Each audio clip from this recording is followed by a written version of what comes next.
अब हम शुरुआत कर रहे हैं unit 2 forms of business organization की। एक ऐसा टॉपिक जो ना सिर्फ थियोरेटिकल नॉलेज देता है बल्कि प्रैक्टिकल बिजनेस वर्ल्ड में भी हमारी समझ को गहराई देता है। आपको बता दूं कि यूनिट 1 का पूरा एक्सप्लेनेशन पहले ही अपलोड किया जा चुका है। अगर आपने अभी तक यूनिट 1 की वीडियो नहीं देखी है तो आप उसे प्लेलिस्ट या डिस्क्रिप्शन में जाकर आसानी से एक्सेस कर सकते हैं। बिजनेस ऑर्गेनाइजेशन का मतलब होता है एक ऐसा सेटअप या स्ट्रक्चर जिसमें ये फिक्स होता है कि कौन ओनर होगा, कौन डिसीजन लेगा, किसका कितना पैसा लगा होगा, प्रॉफिट कैसे बांटा जाएगा और अगर नुकसान हो गया तो उसकी रिस्पॉन्सिबिलिटी कौन लेगा। अब हम वन बाय वन सभी फॉर्म्स को समझेंगे पूरी क्लैरिटी के साथ। 1. सोल प्रोप्राइटरशिप, एकल स्वामित्व। सोल प्रोप्राइटरशिप एक ऐसा बिजनेस होता है जो एक सिंगल पर्सन ओन और कंट्रोल करता है।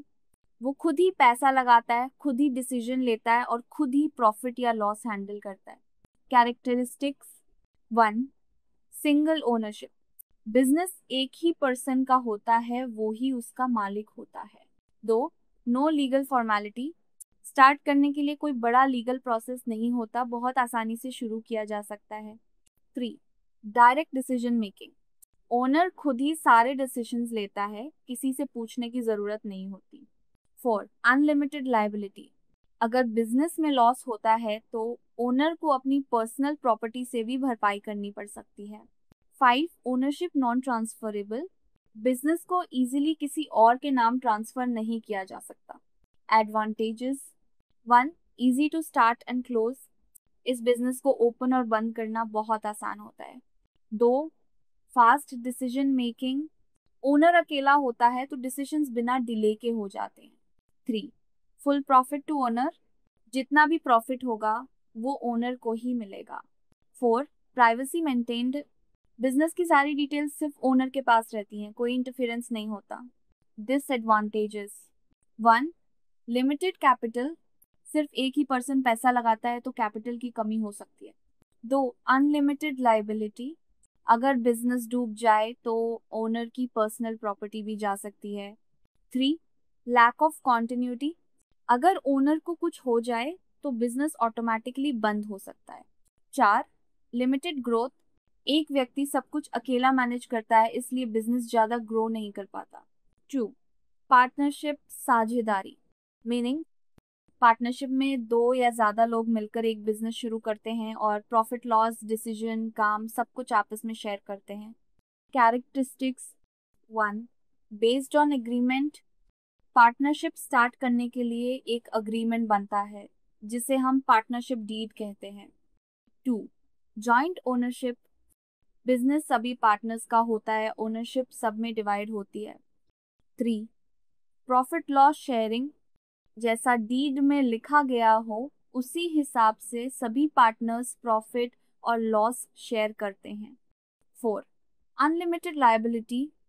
अगर बिजनेस में कोई नुकसान हो तो सभी पार्टनर्स पर्सनली रिस्पॉन्सिबल होते हैं। 5. Mutual trust required.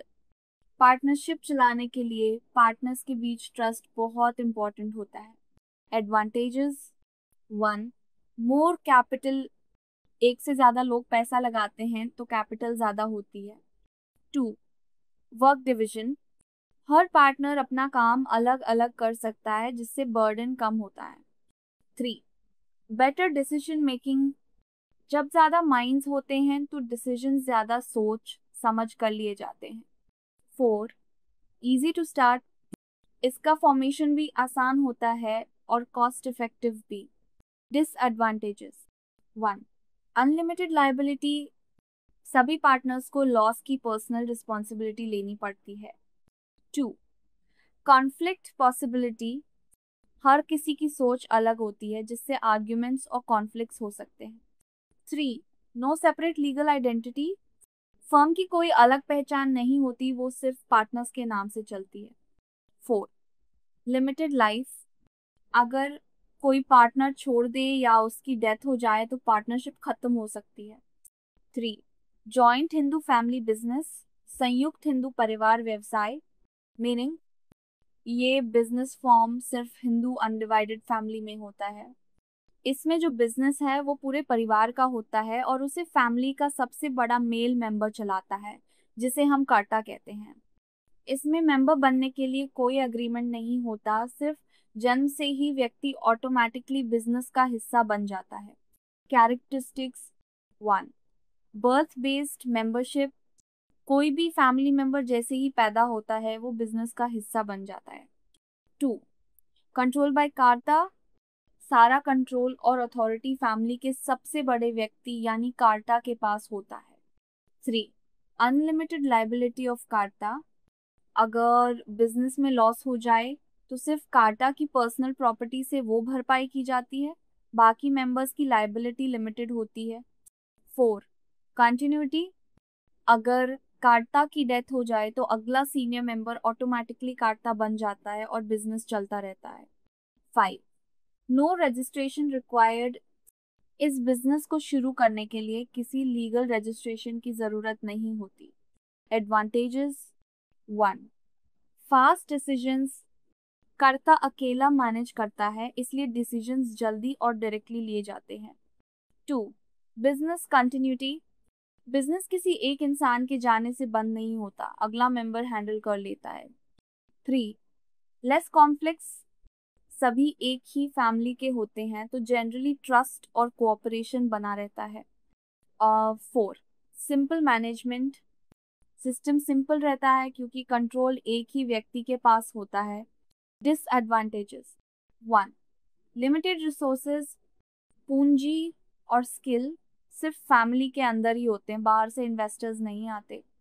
2, heavy burden on कर्ता। सारी जिम्मेदारी अकेले उसी के पास होती है जिससे स्ट्रेस और प्रेशर ज्यादा होता है।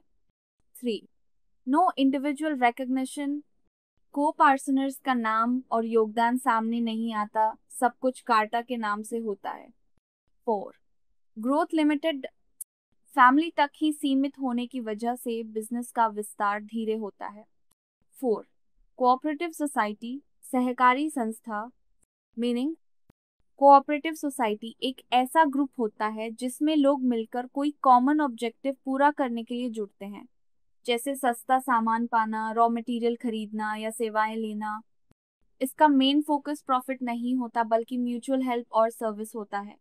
Characteristics 1, voluntary membership.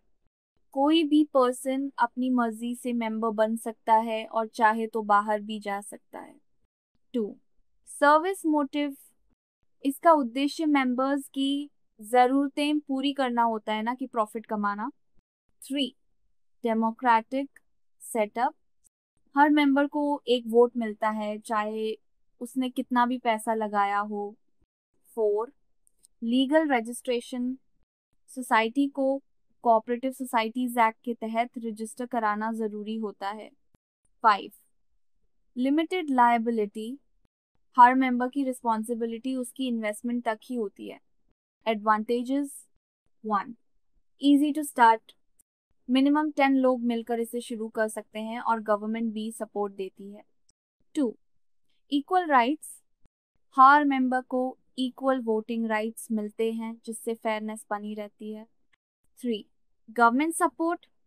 गवर्नमेंट से लोन और सब्सिडी मिलती है जिससे वर्किंग आसान हो जाता है। 4, लेस एक्सप्लॉयटेशन। मिडिलमैन नहीं होते, डायरेक्टली बेनिफिट मेंबर्स को मिलता है। डिसएडवांटेजेस 1, लो कैपिटल।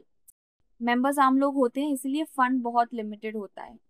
2, slow process. हर डिसीजन वोट से लिया जाता है जिससे प्रोसेस थोड़ा टाइम लेता है। 3, लैक ऑफ प्रोफेशनलिज्म। अक्सर मैनेजमेंट ट्रेन नहीं होता जिससे एफिशिएंसी में कमी आती है। 4, political interference.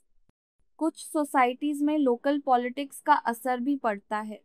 5, joint stock company, संयुक्त पूंजी company. Meaning, joint stock company एक ऐसा बिजनेस होता है जिसे लॉ के तहत बनाया जाता है। इसमें ओनरशिप शेयर होल्डर्स के पास होती है और मैनेजमेंट बोर्ड ऑफ डायरेक्टर्स करता है। कंपनी की अपनी अलग लीगल पहचान होती है और ये हमेशा चलती रहती है चाहे कोई शेयर होल्डर बदल जाए। Characteristics 1, separate legal identity. Company खुद एक लीगल पर्सन होती है शेयर होल्डर्स से अलग। 2. लिमिटेड लायबिलिटी, शेयर होल्डर्स को सिर्फ उतना ही नुकसान होगा जितना उन्होंने इन्वेस्ट किया है। 3. परपेचुअल एग्जिस्टेंस, कंपनी चलता रहता है चाहे कोई शेयर होल्डर मर जाए या अपना शेयर बेच दे। 4. ट्रांसफरेबल शेयर्स, शेयर्स को फ्रीली खरीदा या बेचा जा सकता है जिससे लिक्विडिटी बनी रहती है। 5. Managed by directors, board of directors business के सभी मेजर डिसीजंस लेते हैं। पब्लिक सेक्टर अंडरटेकिंग, सार्वजनिक क्षेत्र उपक्रम, मीनिंग पब्लिक सेक्टर अंडरटेकिंग्स ऐसे बिजनेस होते हैं जिन्हें गवर्नमेंट ओन और रन करती है। इनका मेन फोकस प्रॉफिट नहीं बल्कि पब्लिक वेलफेयर और नेशनल डेवलपमेंट होता है। कैरेक्टरिस्टिक्स 1. गवर्नमेंट ओनरशिप, कैपिटल का मेजॉरिटी हिस्सा गवर्नमेंट के पास होता है। 2. वेलफेयर मोटिव, सर्विस और इंफ्रास्ट्रक्चर देना इनका मेन गोल होता है। 3. गवर्नमेंट कंट्रोल, वर्किंग में ऑटोनॉमी होती है लेकिन फाइनल कंट्रोल गवर्नमेंट के पास रहता है। 4. लीगल फॉर्मेशन, पीएसयूज एक्ट या कंपनी लॉ के तहत बनाए जाते हैं। 5. पब्लिक अकाउंटेबिलिटी, इनकी वर्किंग पार्लियामेंट और पब्लिक के प्रति जवाबदेह होती है। Advantages 1. Public service, electricity, railways, banking जैसी ज़रूरी सर्विसेज प्रोवाइड करते हैं। 2. एम्प्लॉयमेंट जनरेशन, पीएसयूज में लाखों लोगों को जॉब्स मिलती हैं। 3. रीजनल डेवलपमेंट, पिछाड़े एरियाज में इंडस्ट्री शुरू करके डेवलपमेंट लाते हैं। 4. Support to private sector, infrastructure, raw material जैसे एरियाज में प्राइवेट कंपनीज की मदद करते हैं। डिसएडवांटेजेस 1. पॉलिटिकल इंटरफेरेंस, कई बार डिसीजंस पॉलिटिक्स से प्रभावित हो जाते हैं। 2. इनएफिशिएंसी, कंपटीशन नहीं होने से प्रोडक्टिविटी और क्वालिटी कम हो जाती है। 3. ओवरस्टाफिंग, ज़्यादा एम्प्लॉयज होने से कॉस्ट बढ़ जाती है। 4. लॉस बर्डन ऑन गवर्नमेंट, अगर पीएसयू लॉस में जाता है तो उसका बर्डन टैक्स पेयर्स यानी जनता पर पड़ता है। तो ये था हमारा पूरा unit 2 forms of business organization का एक्सप्लेनेशन, वो भी एकदम क्लियर और इजी भाषा में, ताकि आपको एग्ज़ाम के लिए कोई कन्फ्यूजन ना रहे। मिलते हैं अगले वीडियो में।